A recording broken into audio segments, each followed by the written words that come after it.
Shalom Bapak Ibu Saudara, welcome to Devotion bersama Gereja Sisi Bandung. Bapak Ibu Saudara, setiap orang rasanya pernah mengalami musim di mana kita harus berjalan sendirian. Waktu kecil ketika kita pertama kali masuk playgroup, dilepas orang tua rasanya asing. Tidak ada yang kenal, sendirian. Saat itu kita takut, kebingungan, bahkan kebanyakan dari kita menangis di hari yang pertama. Nah, dalam perjalanan hidup, perasaan itu ternyata sering kali muncul. Saat kita mulai kuliah, kemudian ada yang harus merantau, menghadapi tanggung jawab baru dalam pekerjaan, atau ketika seseorang yang akan memasuki pernikahan, dan bahkan di masa tua sekalipun. Semua musim ini punya satu kesamaan. Kita harus melangkah ke sesuatu yang belum kita kenal. Nah, perasaan yang sama juga ternyata dialami oleh para murid-murid Tuhan Yesus. Ketika mereka menyaksikan kenaikan Tuhan Yesus ke surga, secara kasat mata itu merupakan seperti sebuah perpisahan.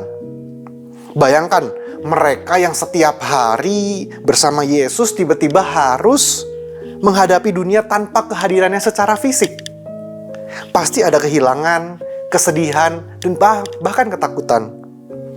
Tapi kenaikan Tuhan Yesus bukan berarti ditinggalkan. Justru dalam peristiwa itu Tuhan sedang memperkenalkan cara penyertaan yang baru melalui karya Roh Kudus yang hadir, menuntun, dan menguatkan setiap orang percaya. Nah, hari ini mari kita akan lihat dua pesan Tuhan sebelum Ia naik ke surga.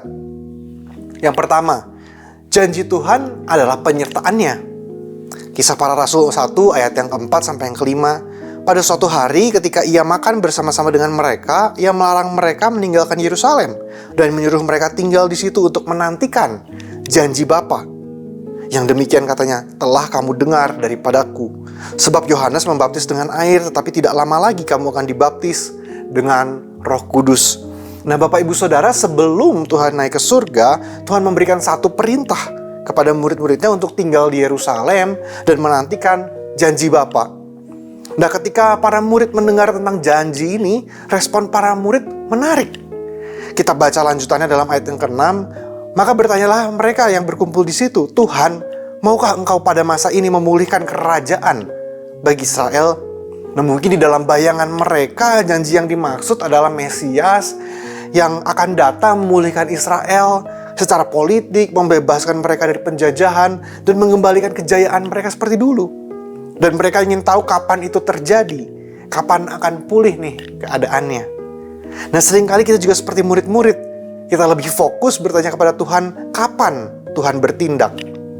Kita ingin kepastian, kita ingin masalah selesai, kapan doa dijawab, kapan keadaan berubah. Kita rasanya ingin semuanya segalanya sejelas, pasti dan sesuai dengan waktu dan cara kita sendiri. Tetapi Tuhan menjawab dengan tegas di ayat yang ke-7. Jawabnya, engkau tidak perlu mengetahui masa dan waktu yang ditetapkan Bapa sendiri menurut kuasanya. Dengan kata lain, jangan terlalu fokus dengan kapan terjadinya, karena masa dan waktu itu ada dalam kendali Tuhan, dalam otoritas dan kehendak Tuhan. Nah, jadi janji apa yang sebenarnya dimaksud? Kita buka Yohanes 14 sampai ayat yang ke-16. Aku akan minta kepada Bapa dan Ia akan memberikan kepadamu seorang penolong yang lain, supaya ia menyertai kamu selama-lamanya. Inilah janji yang diberikan Tuhan sebelum ia naik surga. Roh Kudus, Sang Penolong. Kata penolong dalam bahasa Yunani adalah parakletos, yang artinya seseorang yang dipanggil untuk mendampingi agar menolong. Kata ini memiliki arti penasehat, penguat, penghibur, penolong, pembela, sahabat. Jadi Tuhan tahu dalam menghadapi hidup di dunia tidaklah mudah. Selalu akan ada tantangan besar di depan mata.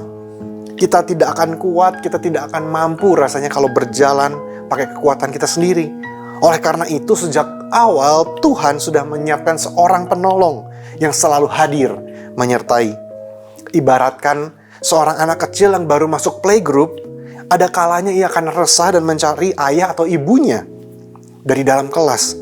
Dan ketika mereka sudah melihat orang tuanya hadir, ia menjadi tenang seketika. Ini menggambarkan bahwa kehadiran dan penyertaan Tuhan adalah berkat yang paling kita butuhkan di dalam hidup. Seperti yang Mazmur 62 ayat yang kedua katakan, hanya dekat Allah saja aku tenang, daripadanya Allah keselamatanku. Orang yang berpegang pada waktu akan mudah gelisah, tetapi orang yang berpegang pada janji Tuhan akan tetap berjalan dalam iman. Dan janji itu adalah Roh Kudus yang datang memperlengkapi, memberi kuasa, dan menyertai kita selamanya. Pesan yang kedua, menjadi saksi Kristus. Kita lanjutkan Kisah Para Rasul pasal yang ke-1 ayat yang ke-8 sampai 9. Tetapi kamu akan menerima kuasa kalau Roh Kudus turun ke atas kamu, dan kamu akan menjadi saksiku di Yerusalem dan di seluruh Yudea dan Samaria dan sampai ke ujung bumi. Sesudah ia mengatakan demikian, terangkatlah ia, disaksikan oleh mereka, dan awan menutupnya dari pandangan mereka. Bapak ibu saudara, setelah terangkat, murid-murid awalnya merasa seperti ditinggalkan. Tetapi mereka tidak dipanggil untuk diam dalam kesendirian. Mereka dipanggil untuk melangkah dalam sebuah tujuan. Ada tugas yang diberikan sebelum Tuhan naik ke surga, yaitu menjadi saksi Kristus. Dan sebelum Tuhan berkata, kamu akan menjadi saksiku, kita perhatikan Yesus terlebih dahulu berkata, kamu akan menerima kuasa. Artinya Tuhan tidak pernah meminta kita menjalani panggilannya dengan kekuatan kita sendiri. Roh Kudus diberikan bukan hanya untuk menghibur dan menolong saja, tetapi juga untuk memberikan kuasa. Kuasa untuk hidup benar, kuasa untuk hidup tetap setia, kuasa untuk menjadi saksi di tengah dunia. Firman Tuhan hari ini mengingatkan kita bahwa meskipun kita sedang berada di musim yang sulit, saat rasanya kita sendirian, tapi mari kita tetap berusaha berjuang untuk hidup menjadi saksi Kristus, baik itu di tempat pekerjaan, di dalam keluarga, di dalam pelayanan, ataupun dimanapun Tuhan tempatkan. Biar hidup kita ini menjadi kesaksian bagi sekitar kita.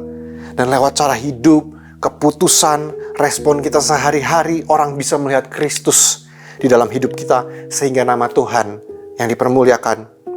Matius 5 ayat yang ke-14 sampai ke-16, kamu adalah terang dunia. Kota yang terletak di atas gunung tidak mungkin tersembunyi.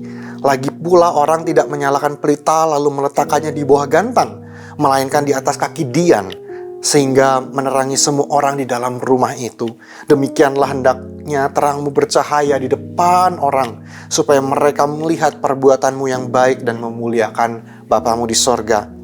Sebentar saya selesai, Bapak Ibu Saudara, hidup memang penuh dengan musim di mana kita merasa harus berjalan sendirian. Bahkan mungkin hari ini ada di antara kita yang mendengarkan sedang berada di musim itu. Musim di mana kita harus menghadapi sesuatu yang belum kita kenal. Memikul beban yang tidak ringan, dan mungkin kita bertanya di dalam hati, Tuhan, Engkau ada di mana? Tetapi hari ini kita diingatkan tentang dua pesan penting, bahwa janji Tuhan adalah penyertaannya. Tuhan hadir dengan cara yang lebih dekat melalui karya Roh Kudus yang diam di dalam kita.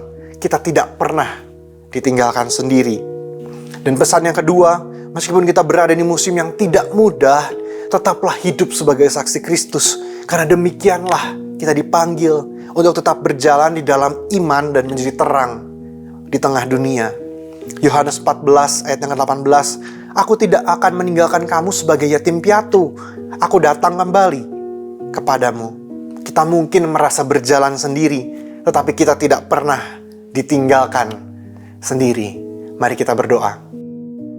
Tuhan Yesus, terima kasih atas firman-Mu. Terima kasih karena melalui kenaikan-Mu kami diingatkan bahwa kami tidak pernah ditinggalkan sendiri. Terima kasih untuk Roh Kudus yang terus menyertai kehidupan kami, menguatkan, menolong kami, menjalani setiap musim kehidupan kami. Ajar kami untuk terus percaya kepada janji-Mu, tetap berjalan di dalam iman dan hidup menjadi saksi Kristus dimanapun kami ditempatkan. Sembunyikan hamba di balik salib-Mu. Terima kasih Tuhan, di dalam nama Tuhan Yesus kami berdoa dan mengucap syukur. Amin. Demikian devotion hari ini. Tuhan Yesus memberkati.